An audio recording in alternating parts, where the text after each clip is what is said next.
एक नया इतिहास लिखेंगे। साथियों नमस्ते, मैं हूं ज्ञानेश वाकुड़कर और आप देख रहे हैं लोक जागर इंडिया चैनल। खुल्लम खुल्ला बात करेंगे आज भी हम एक अलग विषय पे। साथियों, असल में लोक जागर इंडिया चैनल में जो अलग अलग विषय हम लेकर आ रहे हैं उससे बहुत अच्छा रिस्पांस मिल रहा है और आपका सहयोग हमें और मिलता रहे और ज़्यादा बढ़ता रहे। आपका स्नेह जरा थोड़ी स्पीड और बढ़ जाए तो मज़ा आ जाएगा। ये भाजपा वालों को क्या हो गया है, A to Z सारे दिवालिया है। पंडित जवाहरलाल नेहरू जैसे आदरणीय प्राइम मिनिस्टर के मामले में नरेंद्र मोदी ये व्यक्ति हमेशा घटिया स्तर से बात करता है। पंडित जवाहरलाल नेहरू की विद्वत्ता, त्याग, संस्कार, आजादी के लिए उन्होंने जो लड़ाई लड़ी और जेल में भी गए हैं, उल्टा मोदी, उनकी भाजपा पार्टी और संघ के लोग तो आजादी के खिलाफ थे, अंग्रेजों के दलाल थे, अंग्रेजों की दलाली कर रहे थे। ऐसे इसमें एक मोदी जैसा एक मामूली आदमी जिस तरीके से नेहरू जी के बारे में अनर्गल बातें करता है, शर्म आती है। ये प्राइम मिनिस्टर है, हम लोगों ने इसको बना दिया है, हमने तो वोट नहीं दिया, हम देंगे भी नहीं, लेकिन कुछ लोग हैं हमारे देश में अभी भी जो अंधभक्त है और उनकी आंखें है कि खुलती नहीं है, देश बर्बाद हो रहा है। फिर भी कि संघ भाजपा के लोग हमेशा, सिर्फ पंडित जवाहरलाल नेहरू नहीं, इंदिरा जी के मामले में भी वही बात करते थे। Ex prime minister Manmohan Singh जैसे सज्जन आदमी के बारे में भी वैसे ही घटिया बातें करते थे। राहुल गांधी के मामले में भी घटिया बातें करते हैं। सारी की सारी, सारा का सारा परिवार, बीजेपी संघ का सारा परिवार अत्यंत घटिया स्तर की बातें करते हैं। असल में देखा जाए तो पंडित जवाहरलाल नेहरू के जूते के आसपास बैठने की भी भाजपा संघ के किसी की औकात नहीं। सारे के सारे इकट्ठा मिला दिए जाए ना तो भी इनकी पुण्याई नेहरू जी के जूते के बाजू में बैठने की भी नहीं बनेगी। ये मोदी तो बहुत छोटी चीज है यार, चिल्लर चीज है, लेकिन बोलना पड़ रहा है। अब कोई बोलेंगे कि हमारे प्राइम मिनिस्टर है, भाई प्राइम मिनिस्टर है तो प्राइम मिनिस्टर की तरह से रहो ना, सुप्रीम कोर्ट के जज है तो सुप्रीम कोर्ट के जज की तरह से रहो, बाप है तो बाप की तरह से रहो, प्रिंसिपल है तो प्रिंसिपल की ये पद की गरिमा रखते हुए चलोगे तो कोई इज्जत करेगा। प्रिंसिपल है और सिगरेट पी के अगर बच्चे के या स्टूडेंट के मुंह पे अगर धुआं छोड़ोगे तो वो भी उसने जूता निकाला और मार दिया तो उसको क्या बोलेंगे आप स्टूडेंट को। तो ये देश में हालात पैदा हुए हैं। अभी हमारे महाराष्ट्र के जो है देवेंद्र फडणवीस, मैं पर्सनल बात तो करता नहीं कभी, लेकिन देवेंद्र फडणवीस जैसा आदमी जो बोलता है कुणाल कामरा की औकात क्या है, उन्होंने स्टेटमेंट किया। कुणाल कामरा भाई एक तो कलाकार है, ये फडणवीस एक घटिया राजनीतिक है और वो भी घटिया पार्टी से है, संघ के विचारधारा से है। इनका कोई भी प्लस उनके पास में ऐसा कोई भी इतिहास नहीं है कि जो ईमानदारी से बोला जाए, बताया जाए और जिसके बारे में सम्मानजनक लगे। लेकिन ये आदमी कुणाल कामरा को बोलता है कि इसकी क्या औकात है। अरे भाई, उसको सारी दुनिया जानती है, देश जानता है। आप लोगों ने उनके साथ में जो घटियापन किया, अपनी औकात दिखाई, तो सारा देश उसके बाजू में खड़ा रहा। देश विदेशों से उसके लिए मदद करने वाले कई लोग आए। आपकी हालात क्या है? फडणवीस की औकात क्या है? फडणवीस तो क्या, फडणवीस बहुत चिल्लर बात है, फडणवीस की बात छोड़ो। अडवाणी की औकात क्या है? पद अगर चला जाए, अडवाणी जैसा बड़ा नेता भाजपा का था, सबसे बड़ा नेता था, उनका पद निकाल दिया तो कोई कुत्ता नहीं पूछ रहा है अडवाणी को। माफ करना, शब्द जरा कठोर है, लेकिन इन लोगों को उन्हीं की भाषा में बोलना जरूरी है, उन्हीं की भाषा में जवाब देना जरूरी है। मोदी का भी पद चला जाए ना तो कुत्ता नहीं पूछेगा, फडणवीस का भी पद चला जाए तो इन लोगों को कुत्ता नहीं पूछेगा, इनके तुम्हारे खुद के लोग नहीं पूछेंगे। और ये अडवाणी के हालात से देख सकते हैं हम लोग।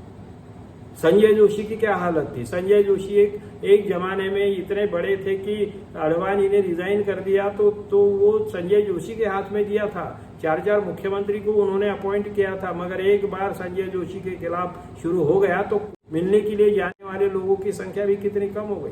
तो अपनी औकात को देखो यार, तुम्हारी संस्था की औकात नहीं है, तुम जिस संस्था संगठना से आए उस संगठना की औकात नहीं है, तुम्हारे पास में खुद का नेता नहीं है ये, इसलिए कभी सावरकर को गले लगाते हो। हालांकि सावरकर तुम्हारे दुश्मन है, सावरकर के विचारों की दुश्मन संघ और भाजपा है। नहीं तो ईमानदारी से फडणवीस ये बोल दे, सावरकर ने ये बोला है, कई विचार है कि जो इसका समर्थन तो कर नहीं सकते। खैर छोड़िए, बहुत घटिया विचार है सावरकर के, उन्होंने माफी वगैरह मांगी, ये भी आज का विषय नहीं है। लेकिन सावरकर ने ये बोला है कि गाय एक उपयुक्त पशु है, उपयुक्त जानवर है और उसको काटकर खाने में कोई हर्ज नहीं है। तो क्या फडणवीस काटकर खाएंगे गाय? क्या फडणवीस सावरकर के कहने के मुताबिक गाय को काटने वालों का समर्थन करेंगे? क्या वो बीफ पकाकर खाएंगे? रिजिजू तो खुद बीफ खाते हैं, अटल बिहारी वाजपेयी भी बीफ खाते थे, शराब भी पीते थे, सबको मालूम है। हमें कहने का मतलब क्या है कि ये जब दूसरों की इज्जत उछालते हैं ना कोई बिना वजह, तो इन लोगों की औकात दिखाना भी जरूरी है।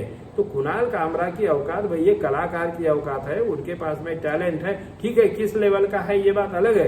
कुणाल कामरा की कविता, कुणाल कामरा के गीत इतने कोई बहुत ही वो आला दर्जे के नहीं है, ये तो हम भी मानते हैं।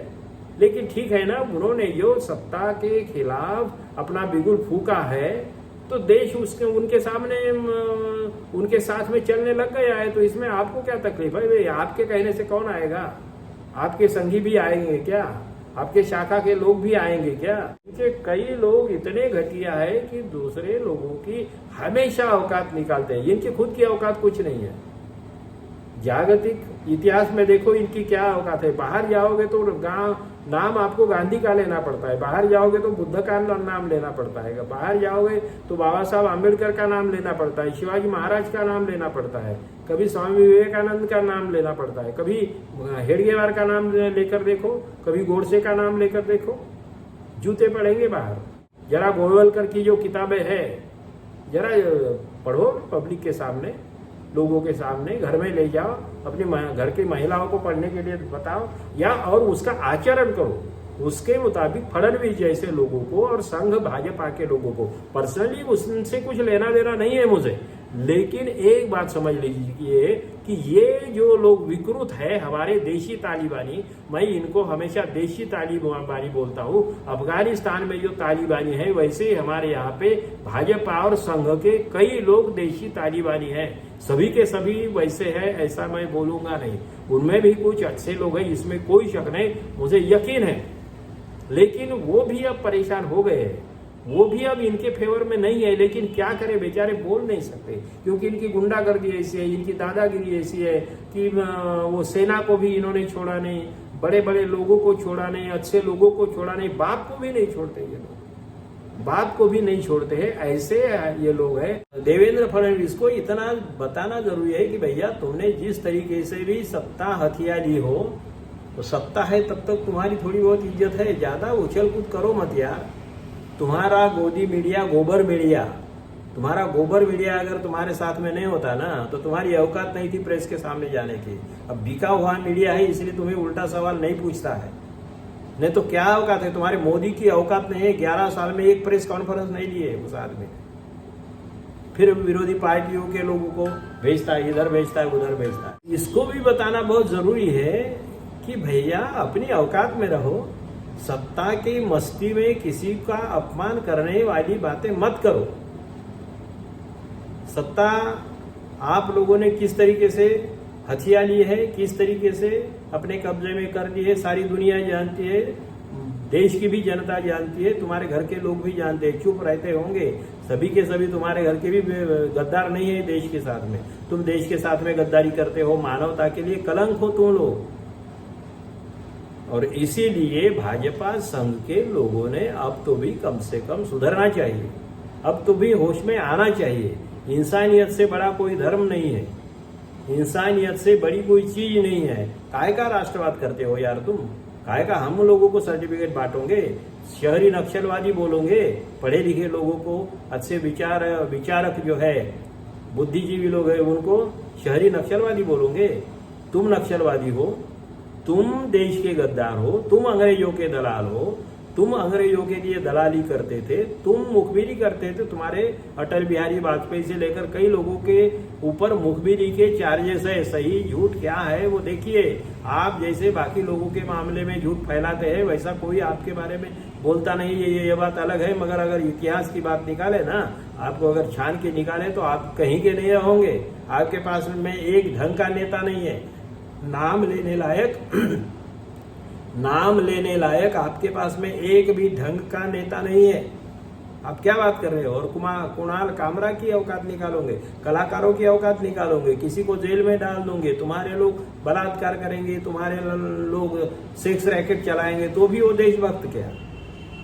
तुम्हारे कई नेता है आतंकवादी है, वो भी फिर भी देशभक्त। कानून तुम्हारे हाथ में है, कानून को जैसे चंद्रचूड़ जैसे बिक गए होंगे, सभी तो नहीं बिकेंगे। आज नहीं कल न्याय व्यवस्था भी स्वतंत्र होगी, आज नहीं तो कल न्याय व्यवस्था भी स्वतंत्र होगी, ये देश भी स्वतंत्र होगा, समाज भी स्वतंत्र होगा। और तब तुम लोगों के हालात ऐसे हो जाएंगे, कुत्ते जैसे हालात हो जाएंगे, भागोगे तो भागने के लिए जगह नहीं मिलेगी आपको।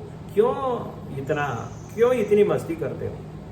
पैसा, कितना करप्शन, कितना सारा करप्शन, एक प्रकरण अब निकल रहा है। थोड़े दिन रुको, 6 महीने रुको, कितने प्रकरण निकलते हैं जरा देखो।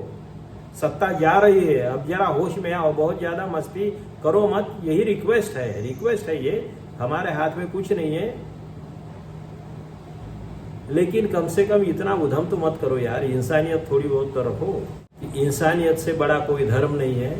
झूठ मत फैलाओ, देश की जनता को बेवकूफ मत बनाओ, मीडिया के भरोसे पे ज्यादा उछल कूद मत करो, सत्ता के भरोसे पे ज्यादा उछल कूद मत करो।